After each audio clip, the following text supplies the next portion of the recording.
Et bonsoir à toutes, bonsoir à tous. On se retrouve dans la troisième mi-temps du Phocéen. Beaucoup d'effervescence, hein. On a beaucoup de bruit. Sur le plateau, je pense que ça vient. C'est le bruit du Vélodrome. d'ambiance de la zone mixte. Exactement. On retrouve Romain Canuti tout de suite. Romain, un ouf de soulagement. Salut les copains. On imagine au coup de sifflet final.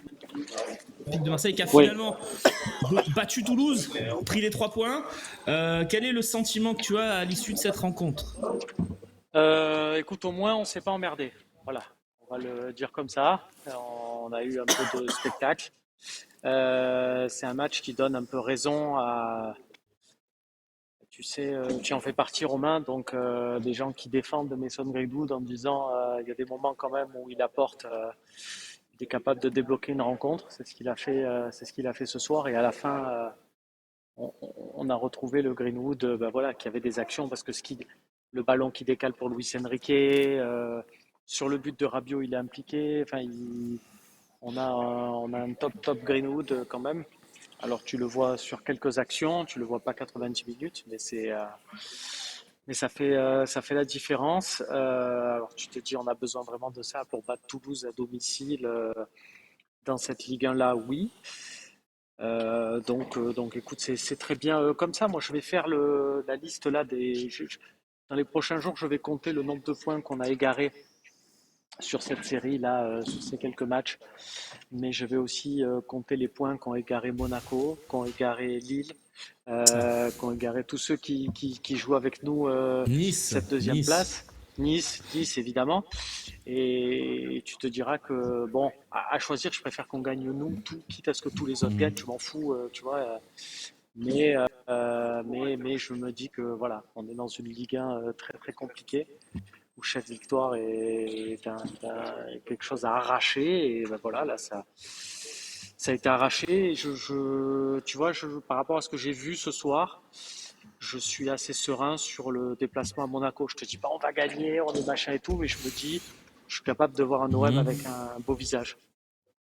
Ouais. Bon, on aura le temps de se préparer pour Monaco, mais effectivement, c'est le prochain rendez-vous qui nous attend. On fera le point sur le classement dans cette première partie. On reviendra évidemment sur la partie qu'on vient de vivre entre l'OM et Toulouse. Je suis toujours avec Idriss Kasmi, Gernick, Jean-Luc qui vont m'accompagner dans cette troisième mi-temps, mais on profite encore d'avoir Romain quelques instants. Les amis, si vous avez une question peut-être pour Romain Canuti sur sa perception du match, la vôtre. Est-ce que le casque donne pas trop chaud aux oreilles ? Non. Parce qu'il a l'air de bien Une courir. question un peu plus sérieuse, peut-être. Peut-être parler du match ? Non, la question, mais après nous on a eu Slim en direct, mais est-ce qu'on sentait une vraie tension de la part des Marseillais après les 5 dernières minutes, je dirais, dans les 5 dernières minutes, je dirais, après la frappe de Luis Enrique, tu sais, qui le raté, la balle de match complet. Tu sens que sur chaque ballon toulousain, ça tremblotait. Est-ce que c'était aussi le cas du stade ? Pas tant que ça. Ça aurait pu être bien pire. Mais il y avait quand même des velléités de jeu. On a quand même certains acquis sur les ressorties de balles, sur la technique que nous offrent certains joueurs. Et ça s'est vu, je trouve, sur ces séquences un peu de fin où on n'a pas non plus dégagé en touche. Voilà, donc ça, j'ai trouvé là-dessus que ça n'a pas été. On s'arrache à fond sur ce truc de Toulouse. Et quand bien même on a eu quand même quelques comptes qu'on a plutôt bien essayé de bien jouer jusqu'au bout. Même après cette occasion de Luis Enrique, Greenwood encore essayé de trouver Raw dans la surface. Voilà, il y a eu des moments quand même où on a été, on a joué les coups à fond en se disant bon vas-y, envoie Raw cavaler et on reste tous derrière à souffler un coup quoi. Vous êtes extrêmement nombreux sur Twitch, vous êtes très nombreux sur YouTube, vous êtes très nombreux tout simplement à être avec nous ce soir. Je vous lis, les amis. Je vois qu'il y a aussi un peu de déception, de peur dans le chat et un peu de colère même pour certains par rapport au match livré par l'OM. C'est pas la majorité, c'est moitié-moitié on va dire. On parle notamment de la défense, on va parler de tout ça, les amis, vous inquiétez pas. Romain est parti. Très bien. On va pouvoir afficher Jean-Luc, comme ça on aura tout le plateau avec nous ce soir. Voilà, on a beaucoup de choses à dire et on va les dire ce soir. Jean-Luc, est-ce que c'est une victoire qui te rassure ? Parce que oui, il y a une victoire, ça fait du bien. Est-ce qu'elle est aboutie ? Et on nous dit aussi, on nous parle de Zerbi qui n'a pas célébré. Bon, pour moi, ça veut pas dire Non, il a pas célébré quoi? la victoire. Non, à la fin du match, le premier Non, plan de DAZN, c'est une explosion pardon. avec son staff. Je me reprends. On nous parle dans le chat de Zerbi qui n'est pas allé célébrer au pied des virages avec les joueurs. Voilà. Bon, ça après. Voilà. Pour moi, c'est anecdotique, mais on va suivre quand même ça. On a nos envoyés spéciaux sur place. Mais effectivement, De Zerbi a clairement célébré la victoire au coup de sifflet final. Jean-Luc, on est rassuré ou pas? Moi, c'est la deuxième mi-temps qui me rassure. Je trouve que la deuxième mi-temps était plutôt de bonne facture. Je suis content de retrouver un Greenwood à un bon niveau. Je trouvais que le milieu de terrain avait été pas trop mal. Et voilà, le seul point négatif dans ce match, c'est la défense qui est complètement catastrophique. Et puis, je suis très content de l'entrée de Rowe parce que j'ai trouvé qu'il avait apporté beaucoup. Et puis, j'espère que pour le match à Monaco notamment, Rowe puisque Monaco, on peut penser qu'ils auront un peu plus le ballon que les autres équipes ils vont peut-être jouer un petit peu au foot, et sur des contre-attaques qu'on pourrait avoir, contre-attaque entre Greenwood et Rowe, je pense que ça peut faire mal, quoi. Donc j'espère que Rowe sera aligné. Guiri aussi. Ah, il sera de retour, Guiri? Ouais, non. Moi, il sera de retour. Ouais. Il était un peu juste pour aujourd'hui. Bon, si Guiri est de retour, alors ça va bien. Voilà. Donc je suis plutôt rassuré sur le mi-temps. Toi aussi, tu es rassuré, même si on n'est pas totalement, on va pas se mentir, on n'est pas extrêmement rassuré ce soir. Mais bon, on souffle un bon coup et on repart de l'avant. On s'est lancé en fait dans ce sprint final. Moi, je pense qu'à partir du mois d'avril, c'est ce qu'on disait pendant le match avec Idriss, la manière, au final, moi, ça ne m'intéresse plus au mois d'avril. Ce qui compte, c'est prendre les points. Et aujourd'hui, malgré toute la semaine, malgré toutes les dernières semaines, ce soir, l'Olympique de Marseille est 2e, avec 2 points d'avance sur Monaco qui est 3e, avec 3 points d'avance sur Strasbourg. Et tous les autres, ils sont à 5 points. Aujourd'hui, on peut dire ce qu'on veut de Marseille, mais Lille, ils sont 7e, ils ne sont même pas dans les places européennes ce soir. Ils sont à 5 points. Alors ils sont en Conference League, quoi. La Conference League, c'est la 6e place. Non, c'est la 7e. Il y a Paris Saint-Germain qui va gagner la coupe. Ah oui. Bon. En tout cas, bon, c'est un détail, mais en tout cas, non, mais gagner la coupe, la 7e sera. C'est pas grave. C'est un détail. En tout cas, ce qui est sûr, moi, je vais plutôt être positif dans le discours global. Bien sûr qu'on va revenir sur certains cas, mais avec tout ce qui se passe à Marseille, avec toutes les situations qu'on a. Écoutez, on est 2e, alors on est peut-être la pire équipe au monde, il y a peut-être des problèmes partout, tout ça, de ce que j'ai entendu dans les médias nationaux, c'est un truc de fou. Là, on va s'amuser à dire que De Zerbi n'a pas célébré, il y a eu ceci, il y a eu cela pendant le match. C'est très bien, ça leur fait leur chou gras. On est 2e, moi je dis union sacrée jusqu'à la fin. De Zerbi, c'est un entraîneur qui nous met à la 2e place, et en tout cas, on ne peut pas dire qu'il n'est pas concerné par l'équipe. J'ai des sous-entendus comme quoi le mec il partirait en fin de saison, ou s'il perdait ce soir il démissionnerait ou quoi. Moi j'y crois pas une seconde. Le mec il fait que dire qu'il veut rester longtemps ici. J'ai envie de croire en ce mec sur la durée. Bien sûr, il y a eu des gros investissements faits cette saison sur certains joueurs. On voit que ça a été au détriment d'autres postes où il y a vraiment des écarts énormes de niveau sur certains joueurs.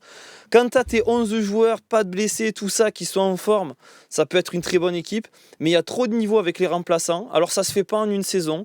Et moi je dis, par rapport à ce qu'on a vécu l'année dernière, la 8e, la 9e place, les joueurs, machin, on est 2e, c'est pas parfait, mais je vais être positif ce soir. Voilà. On est 2e avec tous les problèmes qu'on a. Bravo aux joueurs et bravo à De Zerbi. Après, on en a parlé un peu toute la semaine dans le café, on en a parlé en avant-match. Il n'y a pas tant de problèmes que ça. C'est juste un article qui est venu mettre un orage, mais c'est un article plus qui a énuméré tous les problèmes qu'il y a eu cette saison et pas juste les problèmes de cette semaine bien précise qui a été une semaine plutôt lambda pour les Marseillais. Ok, moi je vous donne juste un avis sur la situation de Zerbi. De ma lecture et de ce que je connais de l'OM et de ce qu'on me dit et de nos sources, etc.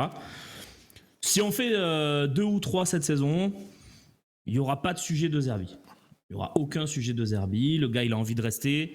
Ils sont main dans la main avec Benatia et avec Longoria. Il n'y a pas d'ombre au tableau entre eux. S'ils font 2 et 3, il n'y aura aucune envie ni d'un côté ni de l'autre de se séparer. S'ils font 4... ça va un peu faire des remous, mais je pense que ça va continuer. Je pense si pas on est parce 5, que... 6, 7, vas-y. c'est pas pareil. Si on 5, est 5, 6, 7, 6, 7, encore heureux. Ben, encore heureux, c'est pas sûr. Moi, je te dis, même si on est 5-6-7, je suis pas sûr qu'ils partent. Mais ça va être un gros sujet. Moi, je suis pas C'est sûr. une grosse déception. Et si c'est pas lui, c'est lui et la moitié de l'équipe. Hein. Ben, ok, mais moi, je te dis, je suis pas sûr. Mais si t'es 4, déjà, le club fera ce qu'il faut pour le garder. Parce qu'ils voudront pas revivre l'après-Tudor Exactement. Marcelino. Et l'après Sampaoli. Non mais Tudor, il était qualifié d'office pour la Ligue des Champions grâce à Sampaoli. Non, oui, voilà. Alors que quand Tudor part, parce qu'ils font la transition, l'été, Marcelino, les recrues, le changement d'effectif, de philosophie et tout, tu dois préparer ton tour préliminaire dans l'urgence, un peu dans le tâtonnant. Et au final, ce tour préliminaire, il a conditionné toute ta saison. Et la semaine prochaine, c'est le Exactement. match le plus important de la saison, c'est la semaine prochaine. Ah oui. C'est un match à 6 points. Ah, je sais C'est-à-dire pas. Non, Il y a Lille. Pour moi, après. si la semaine prochaine on prend 5 points d'avance sur Monaco, Ah, dans ce on sens-là. aura fait un gros Non, mais pas en avant. Ça oui, mais si tu perds, t'es pas non plus Non, si largué. tu perds, t'es pas largué. Alors qu'à Lille, il restera moins de matchs, il va rester que 3 matchs après Lille. Et si tu perds Lille selon la situation comptable, si elle est comme aujourd'hui, Mais une victoire à Monaco où une victoire à Monaco te met clairement à l'aise. Ouais, te met carrément. Non, ce qui est tranquille. certain, c'est qu'on a presque une balle, pas de match, parce qu'on sait Oui. qu'on peut rechuter, mais on a une balle pour se mettre vraiment un écart sur Monaco, garder les 5 points sur Lille, sur les poursuivants. Donc oui, ce match, effectivement, te donne cette possibilité. Mais un nul serait aussi un excellent résultat. Oui, très bien. Donc, il reste 6 journées, Romain, donc ça fait 18 points. Je sais pas si tu te souviens, il y a quelques mois, je disais que pour moi, la Ligue des Champions, ça se jouerait entre 65 et 68 points. Là, on voit que Marseille, qui est à 52 au maximum, ils peuvent finir à 70, les autres, ils sont à 50, 47. ouais. Donc, au-delà des résultats, alors contre qui on va jouer, je pense que c'est surtout un nombre de points, entre guillemets, qu'il faut viser. Donc là, il reste 18 points à jouer. Bon, 18 points à prendre. Il y a des matchs, entre guillemets, faciles où il ne faudra pas se rater et qui nous permettront peut-être de faire quelques erreurs. Donc, le match de Monaco, ça nous fera arriver à 55 points. Moi, je ne serai pas rassuré tant qu'on ne dépassera pas les 60 points cette saison. Non, c'est vrai que Quoi qu'il 55 arrive. points avec 3 points après contre Montpellier normalement.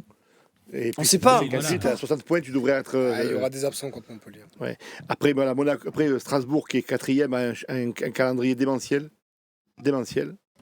Et ils ont Rennes, Monaco, Nice et Paris Saint-Germain, donc ça va être compliqué pour eux. Après, ils n'ont rien à faire là aussi, hein, donc c'est tant mieux. Non, mais c'est les 4e quoi. Mais, Je préfère avoir oui, non, mais je Monaco veux dire, 4e. à un moment donné, ils allaient les Strasbourg jouer ces 4e, équipes. Mais oui, t'as raison. Mais je veux dire, eux, c'est pas dramatique s'ils sont hors top 6, tu vois. Ce que je veux dire, Si c'est c'est Non, eux mais qui ont la ce place qui- du con, c'est pas très grave. par rapport Ce au qu'il y a, calendrier, c'est je que- peux avoir oui, mais Strasbourg que Lille. Strasbourg est fort, comme on nous dit dans le chat, et c'est vrai qu'ils avancent Oui, très vite quand fort. même. Hein, donc, mais comme vous le dites, nous, on a 2 matchs très difficiles, c'est Monaco et Lille, mais les autres équipes ont au moins toutes 2 matchs difficiles. Hein. Il y avait une Vous les infographie, tournez je comme crois, vous voulez. du Phocéen avec. Ouais. Si on a un match difficile contre Monaco, ils ont un match difficile contre Marseille. Hein. Exactement. Et pareil il y a pour Lille. 2 équipes qui vont jouer Paris, ils vont tous se jouer un peu. On l'a dit, Strasbourg va jouer un peu tout le monde. C'est beaucoup 6 matchs. Donc, hein. Et puis Monaco Dans n'a pas une fait Ligue rêver 1 hier et soir. dans Moi, j'ai une Ligue 1 joué. homogène.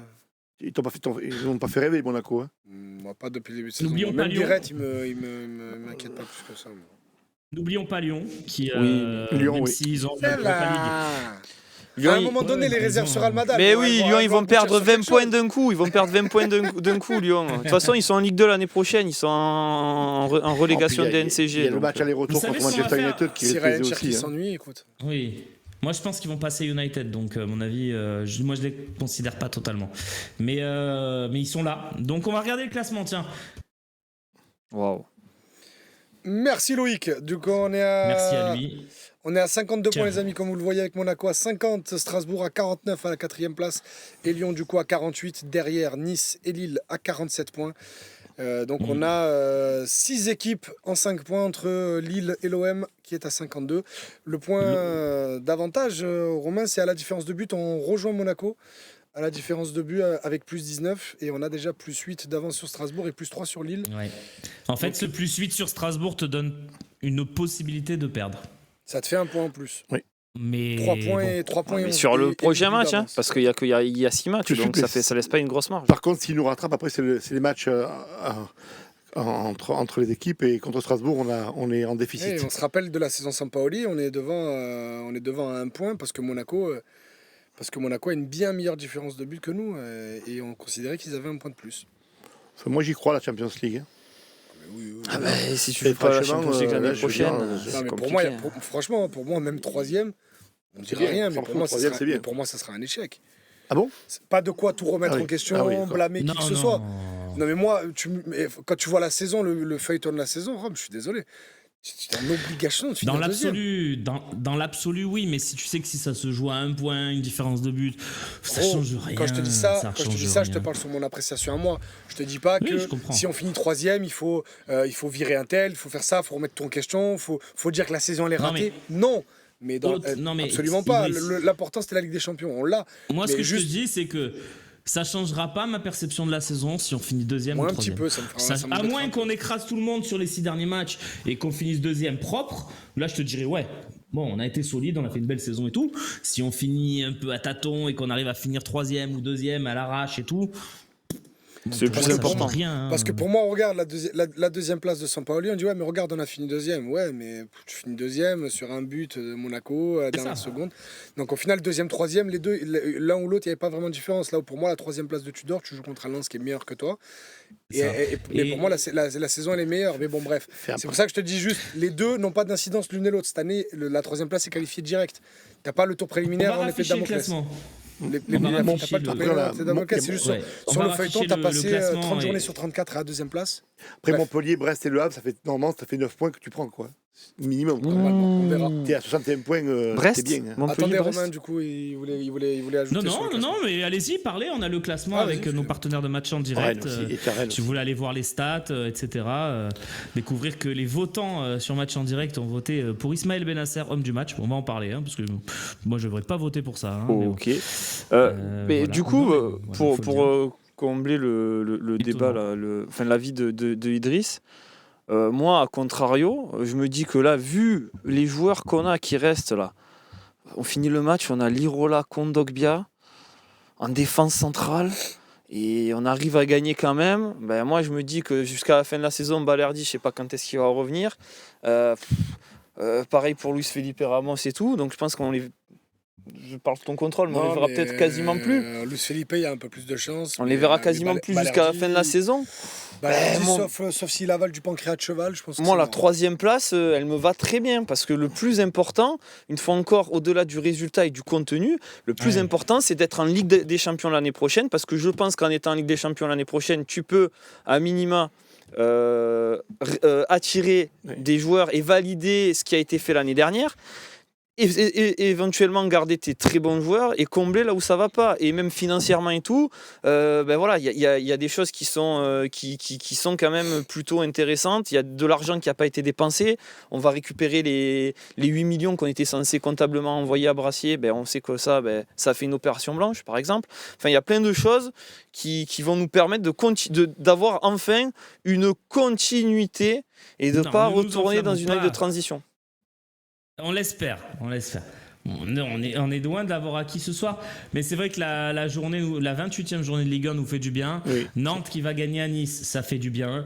Brest qui renverse Monaco, ça fait du bien.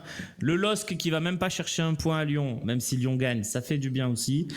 Parce que voilà, on va les jouer, Lille, donc c'est des résultats quand même globalement positifs. C'est vrai qu'il y a Strasbourg, Lyon qui ont gagné sur cette journée, mais bon. On peut quand même se dire que le destin nous a été favorable sur cette journée. Il faut bien que ça tourne un peu de temps en temps. Juste une dernière chose, Romain. On va encore parler du match. Vas-y. Dernière chose par rapport au classement, par rapport à ce que tu dis, j'insiste, Strasbourg et Lyon, c'est des clubs qui étaient derrière, qui n'étaient pas dans les positions de passer devant l'OM, où là ils se sont recollés au groupe. Les autres qui étaient dans le groupe de devant, il y avait Lille, il y avait Monaco, Marseille, Nice. Où Marseille, ils ont pris toute la semaine, où ils se sont fait défoncer toute la semaine. Les autres clubs, on leur a rien dit. Et une fois encore, il y a un acharnement au niveau national sur Marseille qui m'énerve. Mais non, mais c'est normal. Et c'est pour ça que là, sur un média régional et tout, j'insiste sur ça. balayez devant vos portes les autres là. Parce qu'à la fin de la journée, Lille avec Pep Genesio, c'est 7ème. Monaco, ils ont eu 19 000 occasions de nous passer devant et au final, ils passent pas devant. Pareil pour Nice, j'ai l'impression que ça fait 4 journées d'affilée que Nice, ils sont censés nous passer devant, ils passent pas. Et pourtant, on perd tous les matchs. Et on est 2ème. Donc moi, j'ai envie de mettre du positif et j'en ai marre qu'on soit la cible des autres. Donc voilà, l'OM, c'est pas parfait. Mais chez les autres, c'est encore moins bien puisqu'ils sont derrière nous, c'est mathématique. Le coup de gueule est passé et on n'est pas un média régional, on est un média international, Yannick. Tu le sais quand même. Les Marseillais partout et dans le monde. Non mais quand je dis régional, je dis de supporters. J'ai compris. Bien sûr. Tu avais raison, bien sûr. Je voulais parler avec vous du match une dernière fois avant qu'on rentre dans les notes et qu'on parle encore du match. Donc c'était pas une dernière fois, mais coup tactique de Zerbi quand même. 54 ou 55e minute, juste avant le but de Greenwood, se priver de Cornelius. Parce on l'a pas compris.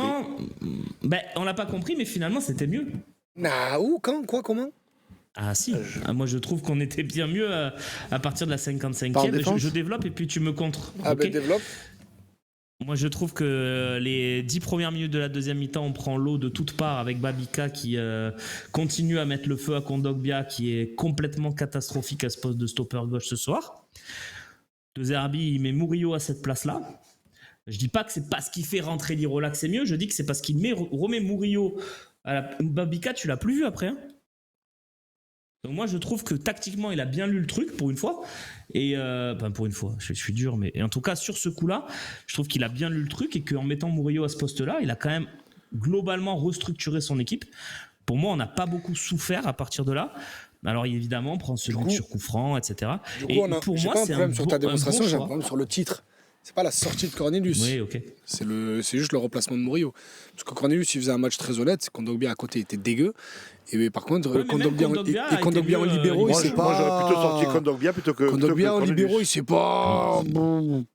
Kondogbia. Tu fais tout pareil et tu sors Kondogbia à la place de Cornelius. Je t'aurais dit 100% parce que nous, d'accord. Avec Jarnik sur le direct, on s'attendait à l'entrée d'Ulysse Garcia justement parce que Babika il allait vite et qu'Ulysse Garcia il pouvait défendre un peu mieux que Kondogbia. Moi je m'attendais à 2 sorties, celle de Kondogbia et celle de Luis Enrique. Quand on a vu Lirola, on pensait que c'était pour Luis Enrique. Et quand on a vu le 13, on s'est demandé s'il n'y avait pas un changement toulousain en même temps, tu vois. Non, mais moi je suis d'accord. Mais quand même, sur toutes les sorties de balles où on a joué très bas pour les aspirer et tout, je trouve que Kondogbia a plus de qualité technique que Cornelius. Et ça, c'est un fait, mais c'est pas aujourd'hui que ça s'exploite un peu plus. Oui, mais moi, je suis du pas coup, c'est d'accord. peut-être pour ça qu'il a gardé Kondogbia. Oui, mais c'était pour ça aussi qu'il avait fait Højbjerg et Kondogbia qui avait inversé de poste à Strasbourg. C'est pas pour autant que ça a bien marché. Là, on dit que ça a bien marché parce qu'il y a eu 3-2. À un moment, les deux, Kondogbia et Lirola glissent sur une frappe de Siro. S'il y a 3-3, on dit voilà, et pourquoi il a pas sorti Kondogbia, il a pas refait entre Cornelius. Mais en tout cas, Murillo pour moi, oui, le fait de mettre Murillo sur Babika qui allait très très vite et que Babika il était en train de manger Kondogbia, il n'y a pas de problème. Mais le choix de sortir Cornelius, pour moi, il m'interroge énormément. C'est pour ça que j'ai du mal avec l'appellation coup tactique. C'est que le remplacement de Murillo, ça c'est. Choix tactique. Ouais, mais c'est limite de la logique. T'as un latéral t'as un ailier qui touche plus de ballons. Attends, t'as un ailier qui touche plus de ballons dans les pieds comme Gbo. Que du coup tu peux aller chercher dans les pieds en sortant un peu plus et t'as l'autre qui prend la profondeur comme Babika, du coup tu mets ton défenseur le plus rapide sur lui. Même moi ce matin avec mes 15 D2 j'ai fait ce choix là. C'est vrai. C'est de la base quand tu coaches, il n'y a pas de problème. Ouais, mais en faisant ça il se prive aussi de Murillo sur l'aspect offensif côté droit. De toute façon faire un choix c'est renoncer de toute façon. Oui. Mais le problème c'est de renoncer à ton défenseur le plus fiable pour laisser ton défenseur le plus dégueu. Alors que vous savez que j'aime bien Kondogbia, je trouve qu'il fait une saison loin d'être catastrophique dans l'absolu. Bien sûr. Mais ce soir, il était à côté complet. Donc c'est un choix qui est très très très curieux. Ouais, moi, j'ai pas bien compris. Très très très curieux. Et juste un truc, après, je laisserai un peu parler les autres. Et Jonathan Rowe en pointe aussi. Jonathan Rowe en pointe, là par contre, oui. Mais là, encore une fois, on est plus sur un choix de logique, plus que sur un choix tactique et une innovation. Parce que sortir Mopé, c'était un choix de raison par rapport à son match. Et vu les profils présents, s'il avait fait rentrer Nadir pour mettre encore un milieu gestionnaire, pour ajouter Greenwood en pointe, on aurait encore râlé. Donc oui, le choix, c'est encore un choix de raison. Et puis, il faut juste ajouter qu'au moment justement de ce changement, c'est là où il y a le deuxième but. Les mecs rentrent et là, bim, il y a un but 5 secondes après, c'est sur le coup franc. Parce que les changements sont très lents. Ça aide aussi à mettre en confiance pour la défense. C'est-à-dire que là, psychologiquement, il rentre, il n'y a pas un partout, il y a deux. Et juste un truc, une petite remarque sur Roberto De Zerbi, je le trouve non seulement de moins inspiré, Et je trouve que les illuminations, non, mais les innovations un peu, les petits coups de flair qu'on sentait en première partie de saison, même dans la période où ça marchait pas trop, je le trouve de plus en plus limité. Je trouve qu'il a pas. Il s'est pas encore jaugé à la Ligue 1 tant que ça. Son panel n'est pas très élargi. Je le trouve pas si versatile que ça. Franchement, on l'a beaucoup mis au même niveau que Sampaoli dans sa façon de lire les matchs.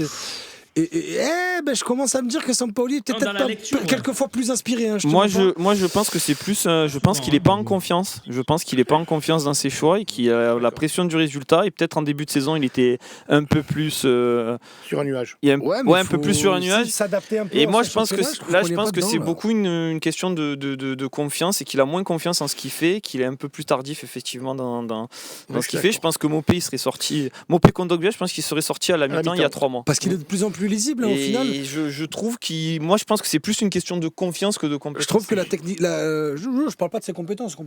Oui, non, mais par rapport à ce que tu dis. Je parle à ses agissements. Parce qu'au final, je trouve que la réponse tactique de Toulouse, qui est après le changement marseillais, et le réajustement de mettre Lirola et Murillo dans la défense à 3, de faire un trekking pour avoir 2 vraiment attaquants neufs, parce que Magri avait quand même réussi à bien gêner, du coup de laisser Magri sur Kondogbia et de faire en sorte que King, Bo et Ndjouma ils soient le plus près possible pour gérer le deuxième ballon. Je trouvais ça très intelligent, ça n'a pas marché, ils ont eu des occasions. Mais je trouve que c'est des petites réflexions en cours de match que De Zerbi a de plus en plus de mal à avoir pour se sortir de la panade. Il est un peu en méforme. Mais quand je dis ça, c'est que je parle de ça depuis décembre. Hein, où je dis pas ce soir, mais ça commence à faire longtemps. Bref. Messieurs, gardez des forces parce que la deuxième partie arrive tout de suite. On y va.